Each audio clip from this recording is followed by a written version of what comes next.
What's up, everybody? New week, Monday morning, and we decided this week was a pretty important week to talk about something, and it's kindness. So get ready, everybody. We're talking kindness with Queen Kona Jones. Handing it over to you. Remember, everybody, tell us who you are, where you're from. We want to hear, we want to see. Kona, take it over, my friend. Hi, everyone. Happy Monday, right? It's hard to believe we made it through Halloween. We made it through the time change, and we made it to November. I don't know about you, but I'm kind of amazed that we made it to November. But we have, and something I feel really passionate about, and I'm not sure where you are at right now in your own teaching. But for me right now, kindness is more important than ever. Things are kind of still on fire. I know back in March, we're thinking, oh, if we make it to summer, oh, if we make it to fall. Well, here we are at the end of fall, and things are still, they're on fire, right? And so we really need some kindness now more than ever. And so what I wanted to talk about, and this is regardless of where you're at, whether you're feeling burnt out, whether you're still feeling really super motivated, wherever you're at, we're just going to kind of talk about some different things you can do, both looking into the spring semester as well as right now. So just some quick, easy things you can do to just kind of integrate that kindness into your class. So to start out with, I am in my Designing for Kindness course. And so this is a template course that you can even go and get yourself. So here it is in Commons. So I just flipped over to Commons, and you can see right here, Designing for Kindness, my name. So if when I'm talking about, you're like, oh, I really want to get this, you can totally download everything that we're going to talk about today from Commons and have it yourself and edit and tweak to your heart's content. So right here in Commons is what I'm working from, the Designing for Kindness. And here's what the actual course looks like. So for many of us, we're kind of past that welcome stage. So I'm going to kind of work a little bit backwards, so to speak. So I'm going to say, let's start to where we're at right now. So I'm guessing most of you right now are kind of more past kind of that, week one type thing, right? And you're getting into after the class starts and maybe some of these additional resources. And then we'll work our way back up to the beginning, because then hopefully things are, you're thinking about planning for the spring. So to start with, if you're already, in the middle of your class and you're thinking, where do I go from here, right? What should I be doing right now to be designing for kindness? One of the first things I would do, if you're not already, are feedback exchanges. Feedback exchanges for me are just an opportunity to ask students, where are you at right now? How are things going? Last week, I actually asked students, what's the best thing that happened to you this week? And then I also always ask, how are things going with our class? Is there anything I can do to help you? So I will say right now, one of the biggest things you can do if you're not already is just ask students for feedback. Where are they at? How are they doing? What can you do to help? Or what isn't working? What is working? That feedback is amazing and it's powerful. What it can do for you is either let you know that, okay, I'm on the right track, let's just keep going, or, oh, wait a second, things aren't going as great as they could be. And I can open up and show you an example. So once again, you can download this yourself. I even have the directions for it. And if you take a look, I have pick one of the following questions, don't use all. And so granted, these are kind of geared at the first week, but it's are you happy with how you're doing in this course? Do you have any concerns? Is there anything the instructor can do to help you with this course or something else? How was your week and how are you doing? I know a lot of us are facing more challenges than ever, and I just want to check in and see how you're doing. This could be about our course or personally, how are you? Is there anything I can do to help? Check-in time, how are things going for you? Are things okay? Do you need help? What questions do you have for me? So these are just 3 example questions. I will also say I like to keep it fun as well. So for the week of Halloween, or the week before Halloween, I had a squirrel rating. So it was 9 different squirrels, and one was wearing a Halloween one looked like he was like dead almost. And I was like, okay, given the 9 different squirrels, which squirrel are you this week? And I know that sounds really random and silly, but the students really got into it and picking which squirrel they were this week. And it was fun. And I even had some upload their own squirrels, pictures that they had taken themselves. I'll sometimes post funny music videos. So I'll say, I think you just needed a smile. So here's like a music video, like I always smile and laugh when I see. What else? Sometimes I just post funny things that I find, like funny memes that sometimes are fit with the class and sometimes they're just funny. And I tell students, I'm just looking to get a smile out of you. So these are just some quick, easy things you can do to just gauge where are you at with your class? Where is your class at right now? Because if you don't know where they're at, it's really hard for you to figure out how to move forward. Because I bet a lot of you are trying to figure out, how do I end this semester? And getting a feel for where your students are at and how they're doing is a really great way to start with that. So the feedback exchange for me is one of the biggest ways you can design for kindness. Going along with that too, if you only have, I know for us, I think we've got about 5 weeks left in our semester. Some might even have less because you might be ending at Thanksgiving or right around there. Now is the time to really look at your assignments and figure out, what do you need and what could you possibly scratch, right? So what can you possibly toss out? And now that's not developed directly in here, but that's just something that as you're getting feedback from your students, you can kind of gauge, how are they doing? Also, this is being kind to yourself. So how are you doing? Are you feeling overwhelmed as a teacher? Are you feeling burnt out? Well, this is where you need to offer yourself a little bit of kindness, right? So that goes along also with some Message Students Who and Gradebook tips and tricks. And I know I talk about these a lot. So if you've been in any of my sessions, pretty much ever, I think other than Mastery Paths, I'm going to talk about these topics. And I think it's just because I feel as a teacher, these are ones that help me every day, all the way through the entire semester. So the first one is obviously the notes column. If you're not using the notes column, turn that on. It is so useful. I'm going to go to, this is an example gradebook, so all test students. And here's that notes column. And if you're looking at that going, well, where's my notes column? If you come up to view, and I always uncheck unpublished assignments, and I check the notes column right there. And I think that's really great, because then what you can do is you can add in little notes. Now, these are notes the students will never see. These are notes only for you. I like to have, like here, Dan's having problems with XYZ. So if, I've got students on quarantine, I'll come in and I'll update this notes column throughout the semester. So for example, right now, I do have 2 students who are on quarantine. Well, this is a great place for me to note that they're on quarantine. I've had a couple of students who have lost loved ones to COVID. I'll come in here and I'll note, that it happened. So that way, if I see something going on with their grade, I kind of have an idea of, oh, that's the student who they lost a really good friend earlier this month. I think I'm going to even just check in on that student and see how they're doing. So the first thing is the notes column. The other is the Message Students Who, and that's my absolute, one of my hands down favorite. So for that one, just go to any of your assignments in your grade book, click on the 3 little vertical dots, and you get the Message Students Who. When that comes up, you can message students that haven't been graded, scored less than, scored more than, and then you can just kind of go through also if they haven't been submitted.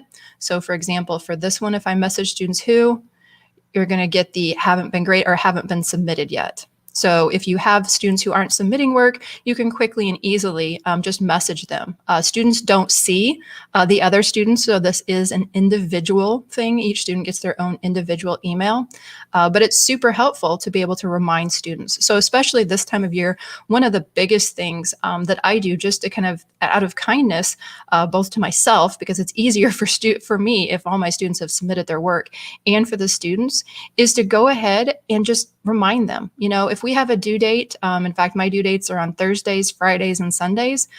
Every Thursday, I'm on first thing in the morning, and I'm reminding students, hey, our first discussion post is due tonight, so make sure to get that done. And Fridays, we have quizzes or homework due. And so on Fridays, I'll remind students of that. So just doing that quick and easy reminder is a huge kindness to students, because I can't count the number of times students will message me back and say, thanks for the reminder. Like things have been crazy in my life and I totally forgot, and I really appreciate that. So that's just a small little thing that both helps the students and is also kind for you, because like I said, it's so much easier as a teacher if the students already just get their work done, right? If it's not being submitted late. So coming back over here, I also have just some general gradebook tips and tricks. So these are probably more kind for you, the teacher.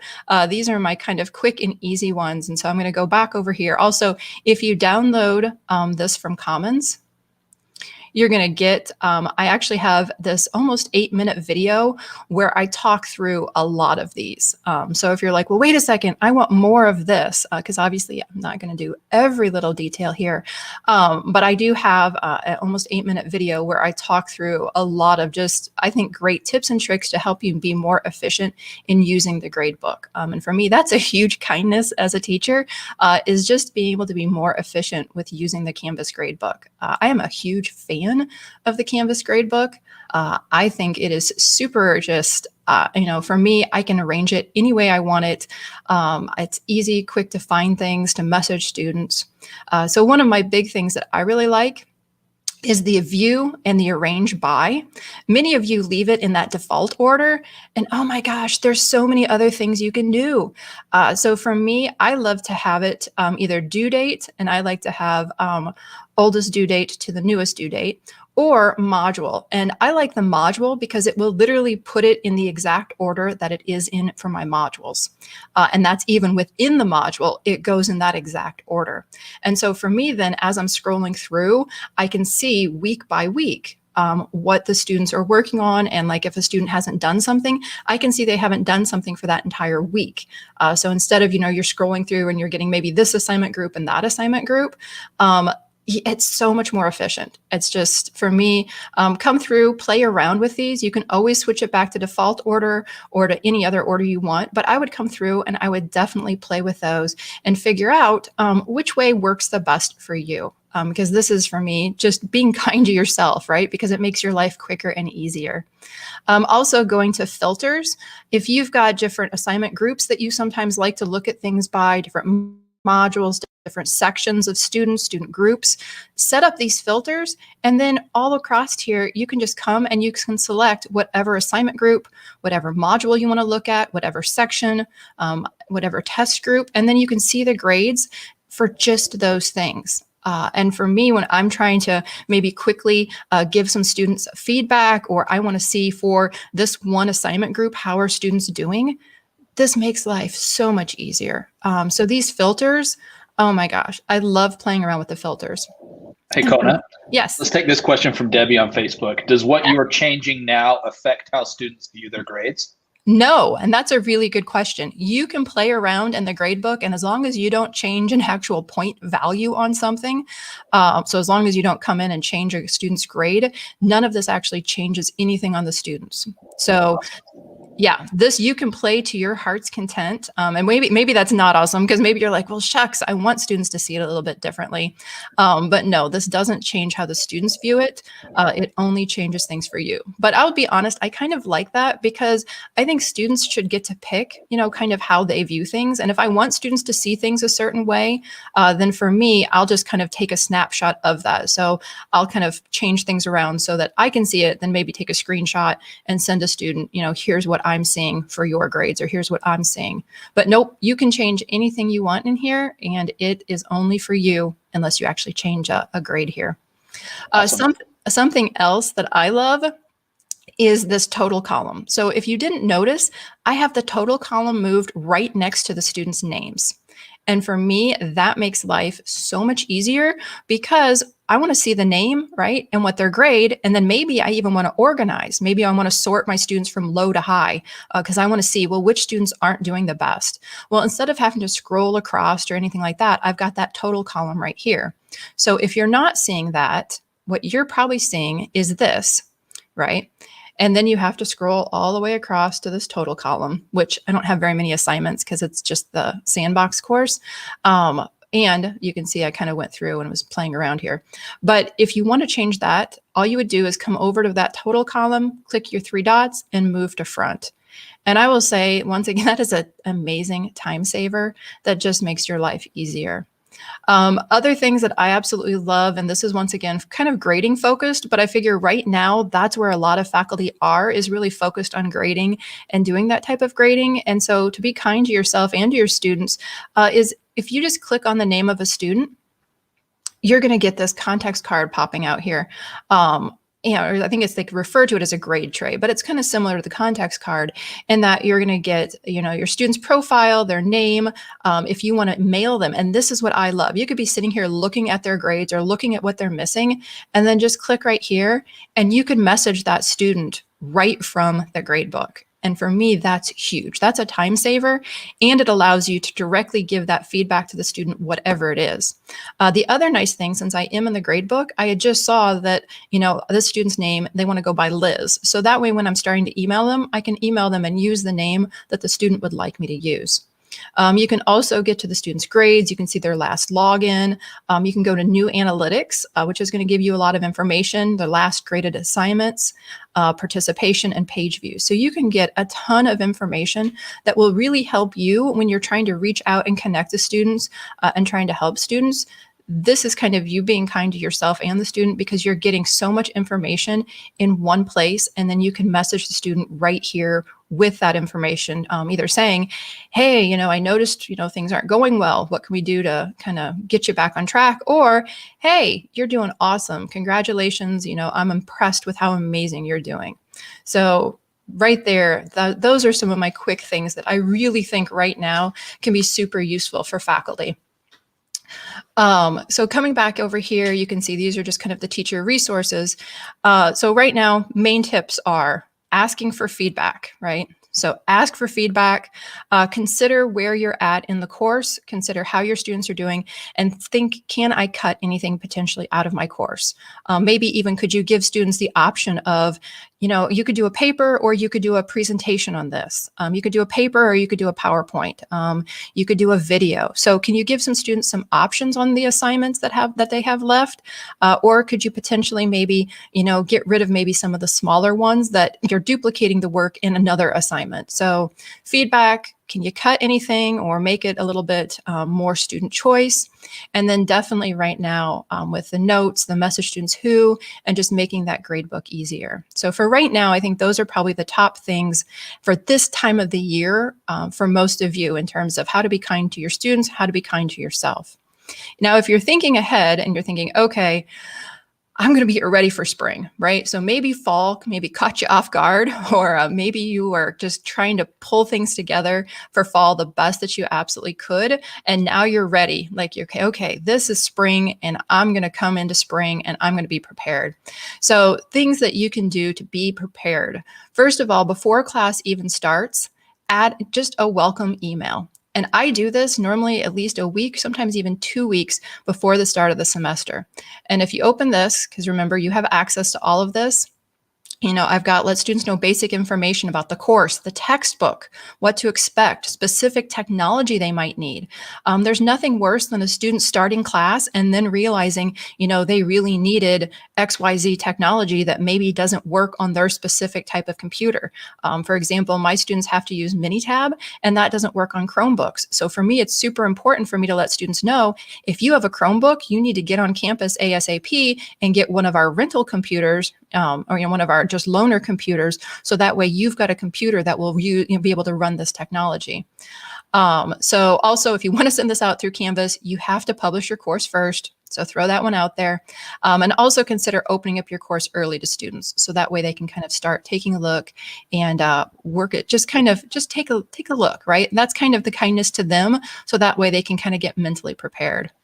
Hey, Conan, let's take this question here on Facebook from Jennifer. Absolutely. Any tips for how you organize old assignments from prior marking periods? Any thoughts on that? From previous marking periods. So for me, I like to keep everything kind of streamlined by week. And I guess it would depend. It would be one of these things where I want to talk with you and find out how do you normally structure your course?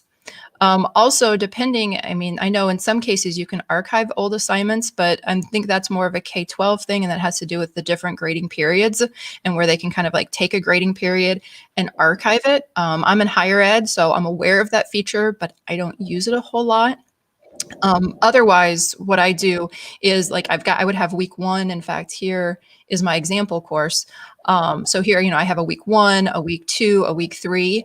And so my previous assignments are just here, and I don't have to look at them. I can just do this. But I think you're probably talking about more in the grade book, and maybe your grade book is getting a little unwieldy and that kind of craziness. And for that, I would definitely probably want to consult with you and figure out like who your admin is and see if there was a way for you to take a grading period and kind of archive it. Because I'll be honest, I just haven't looked into that a lot, but I know for K through 12, where you do have a huge number of assignments, and it really can, you have in one quarter as many as or more than I might have in an entire semester. And so I know that becomes really important to kind of take those and kind of hide them away. So I don't have a great answer other than I'd want more information and just to kind of talk through with you what you're already doing, how many assignments you've got, and to see what your options might be to kind of archive some of those. It also depends if you're trying to move forward. Sorry, this is something I could go on and on about, but that's it's a good question. And for me, post it in the Canvas community, and hopefully myself or one of our other amazing community members would help answer that one and talk you through an answer. So yeah, sorry, I could go on with that one. So coming back here, you definitely welcome, add a course card. And that's just something that's kind of fun. So if I open up my dashboard, you can see, here's my Math 113. So the students can see it's a statistics. They can see it's a boot camp class. Down here, this is right here is my kindness, designing for kindness. Just adding a little card. And these are simple little things. Also basic course setup. I've got some information here. So if you're still kind of not really comfortable or familiar with just a basic course setup, I've got information about course homepage, modules page, organizing modules, initial gradebook setup. So here's just kind of a page of basic information to help you get started. And that's within that designing course under basic course setup. Otherwise, I would come back up here, make sure you've got your welcome. Use some video, use audio to welcome students, do a course walkthrough, getting started checklist. So I am also a type A person. I love checklists, but so do my students. So students, welcome, begin this course by, doing the following things. Here's their textbook, especially if they've got a publisher and they need to download something from the publisher, they need to get access from a publisher. It's so important that students have this information up front. Information about the syllabus, whether that's just linking to the syllabus or whether it's the syllabus file. Information about additional technology or resources, adding a profile picture. This is so important just because we want to be able to see each other, right? Because so many of us are remote and you want to be able to see each other, and having that profile picture makes it more personalized. Updating your Canvas notification preferences, complete the getting started assignment. So just having that checklist, is it just a good way for students to see, this is what I need to do to get started? Something else I would really recommend as you're just getting started for the spring, and if you don't already, is having a student survey. And the student survey, what that's going to do is allow you to get some basic information about your students that will help you better help them. So example questions, and remember you have access to all of this. What name and pronouns would you like me to use for you? So example, Sam instead of Samantha, she, her, whatever that is, the students can tell you. Also, if possible, use the record upload media option to record yourself saying your name. And I think this is so important. There's nothing worse than coming into maybe a Zoom session with a student and you have no idea how to say their name. And you can always ask, of course, and that's what I do many times, but I really appreciate it if I can get that before I even meet with students. In fact, I got feedback from an instructor. I had made this recommendation to another group that I had worked with, and I got feedback from an instructor that they used this for their face-to-face class. And they actually had the students do this before their first face-to-face class. And they said it was unbelievable because for the first time ever, they were able to go through the entire class roster and say everyone's names perfectly. And they said the students and how amazed and surprised and like just the connection they felt with their students, and that the students, you could tell, cared so much that, wow, my instructor took the time to listen and, really get a feel for how to say my name, and then came into class and said it correctly. So if you want to talk about humanizing, you want to talk about being kind, people appreciate it when not only you use their name, but when you say their name correctly. And so for me, this is just huge. And yeah, and as someone just said, we found being kind, a simple ask of making sure the name in Canvas is the one they prefer. Absolutely. If you have the power, if the students have the power to change that, I would absolutely allow them to change that because it's the name that they prefer. And that's how you have true conversations with people and you humanize things, is when you call people by the name they would like to be called.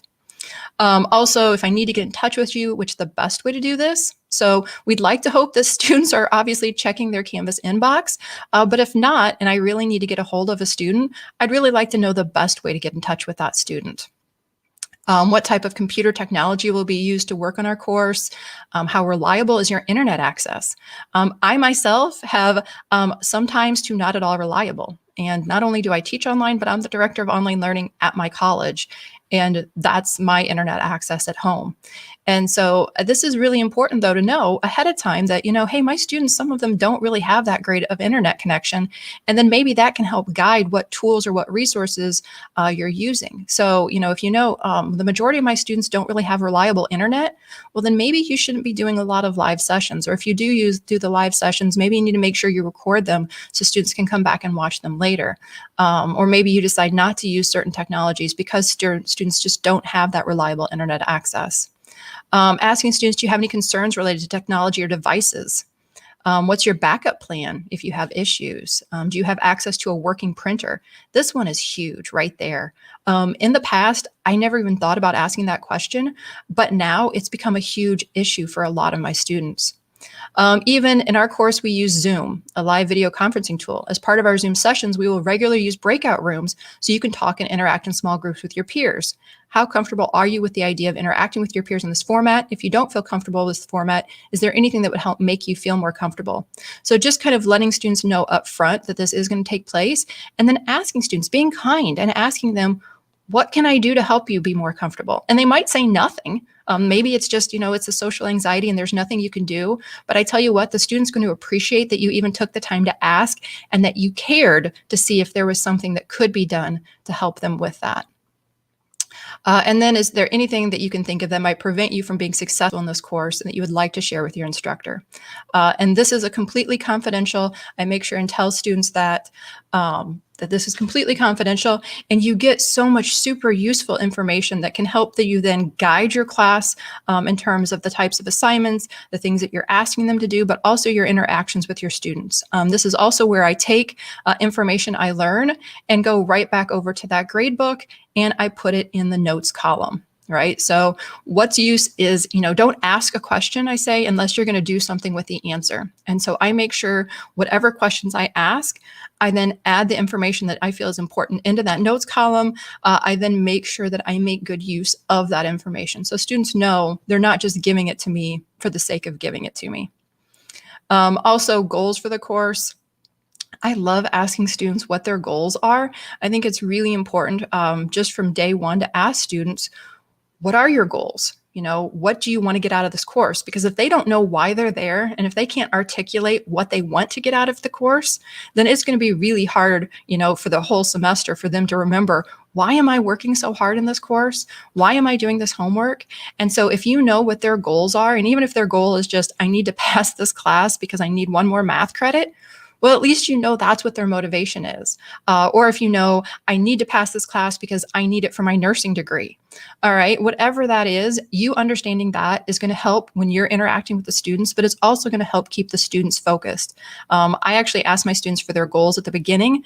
I then ask them to reassess them at the middle. And then at the end, I ask them to say, so how did you do in meeting your goals? Was there something you wished you would have known? Is there something you would have done differently?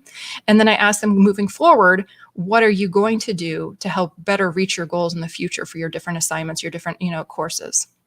And so those are just powerful things that help you connect with the students and help the students connect with you and the course. And I've got example wordings. There's 2 different examples here and the different example wordings. And then when you go into this kind of designing week 1 information, I think it's so important for you to kind of set the tone. I think about it as when I'm teaching face-to-face, right? I come into the class and say, Hey everyone, welcome to week one. Welcome to, our first week of class. This week we're going to be, just covering the basics of statistics and just kind of getting your feet wet. Well, in an online class, you should be doing the same thing. And so that kind of, hi, welcome to class, and this is what we're going to be doing this week, and this is how this is going to connect with this. So all the things that you would be saying in that face-to-face class, that's what I do in that week one information. So I add that information. Most of the time, I like to do it in a video, but you could write it out, as I've seen some faculty write it out. Whatever you're most comfortable with, get students that information. And then make sure students know what their resources are. So what do they have to study? What are they going to be watching? What are they going to be reading? What do they need to go look at? Whatever they need to be doing. Discussions. I mean, I could do a whole session on just discussions and the amazingness of discussions, especially with the new features that Canvas has coming. But definitely, if you're doing a completely remote class, make sure you're using those discussions. Make sure you're integrating them into whatever the topic is that week. Even if you're like, I can't see how I could use a discussion for my class. I teach math. How do I do that?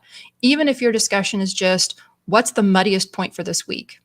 After working through the homework, which questions, what are your questions about this week? What questions were you having problems with? And then having students help each other.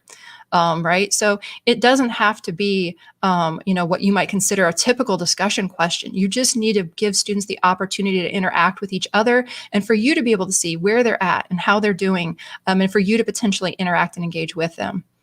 And then different assignments. If you are utilizing some different technology rather than just Canvas or just like Office or some of those things, integrate some low stakes tech assignments. And what these do are just kind of allow students the opportunity to try the technology out without it being a big deal and without the potential of them losing a lot of points. And this is for them in that it will be a lot smoother, and for you, because the real assignment will be a lot smoother and go a lot better if they've already had a chance to use the technology and potentially make mistakes and resubmit and make sure they get it right. Then when they go to the real assignment, they've already worked through those bugs, right? They've worked through the nerves. They know how it works. It's working on their computer or their phone or whatever it is. And it's just going to go a lot smoother. And then, of course, integrate that feedback. I personally have weekly feedback, and that's just because I'm slightly addicted to getting feedback from my students. For me, I actually feel like I have more contact and have a better idea of what's going on with all of my students because I ask for weekly feedback than even in my face-to-face class. But I also understand that for a lot of people that might be overwhelming. I would recommend maybe you start with a first week, a middle of the semester, and end of the semester, maybe even every other week, every third week, something like that. Just a chance for students to really get a chance to kind of reflect on how are things going. I know as Brad just said, I just read about the importance of formative assessment. Students will feel less anxious for a test if they feel prepared. Teachers' role is to help students prepare to demonstrate mastery of standards. And that fits right in there with these kind of low stakes assignments, these things that are just kind of getting students prepared. So instead of just having, here's some stuff to read and in week 3 we'll have an exam, integrate these low stakes assignments. Something, and I don't have in here just because it didn't seem to make sense, because people teach so many different things, is that if you can integrate low stakes, quizzes or homework, things like that automatically grade, so that you as a teacher, you're not doing a lot of grading, but that gives students multiple attempts.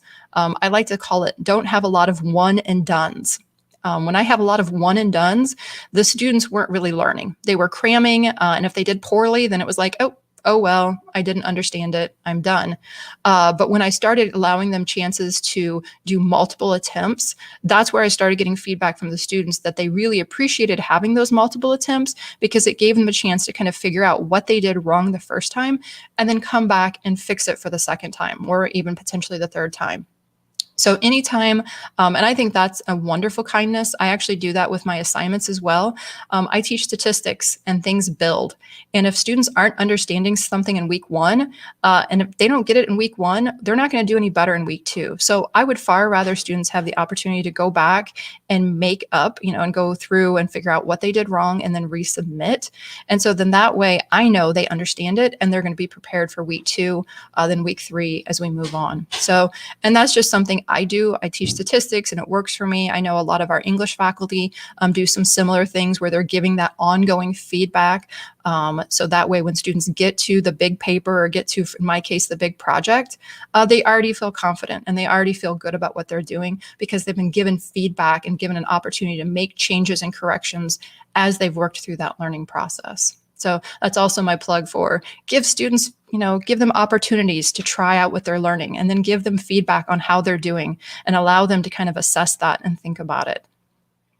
And then that just kind of goes back into then these teaching resources that we've already done. I did do a CanvasCon presentation on this topic, and I've got the slides there. I've got information about humanizing your course, and then just my information as well. So hopefully, this is my Designing for Kindness. You can get it once again from Canvas Commons right there, and that has all of the information that I just went through. I also personally appreciate feedback. So if you download it and you're like, hey, it would be amazing if you included this information or if this was included, feel free to shoot me that. I am always open to feedback. I want whatever I do to be the best it can be. So if you can think of ways to help me improve this, let me know. I will update it and add it in here, and I'll update it in Commons as well, which then if you download it from Commons, you'll get an update that it's been updated, or you'll get like the little notification that it's been updated. So please feel free, if you have feedback on ways this can be improved, please let me know, because I'm trying to make this the best it can be for everyone. Awesome. As always, Queen Kona delivers, everybody. Go check this out on the Commons. Again, search Designing for Kindness or just search Kona Jones. You'll find it there. It's probably been downloaded 5,365,000 times at this point. Carrie just came in and said, Kona, thank you. You are so helpful. Couldn't agree more. Couldn't agree more. Thanks, everybody. We are not doing a live stream tomorrow. There is an important thing that everybody needs to go and do no matter what side you're voting for. Let's be kind. See what we did there, everybody? See how we talked about kindness right before the election? Yeah, that was purposeful. Anyways, we're back on Wednesday, 10:30 a.m. Mountain. We'll talk to everybody soon. Have a great one. Bye.